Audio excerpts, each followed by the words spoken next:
भैया बहनी बिंदु ऑफिशियल में आप लोग का स्वागत बा। एक गीत लेके आए, अगर अच्छा लगे लाइक और सब्सक्राइब जरूर करा जाए दोस्तों।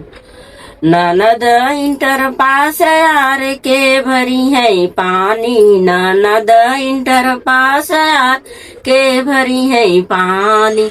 सासू हमारी घर की मलकिनिया, सासू हमारी घर की मलकिनिया, ससुर जिलेदार यार के भरी है पानी, ससुर जिलेदार यार के भरी है पानी। ननद इंटर पास यार के भरी है पानी।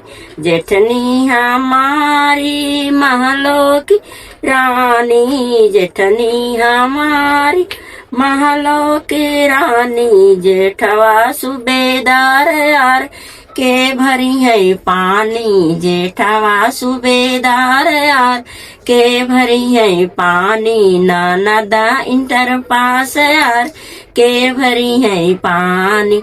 देवरानी हमारी सबसे दुलारी, देवरानी हमारी सबसे दुलारी, देवर थानेदार यार के भरी है पानी, देवर थानेदार यार के भरी है पानी। ननद इंटर पास यार के भरी है पानी, ननद इंटर पास यार के भरी है पानी।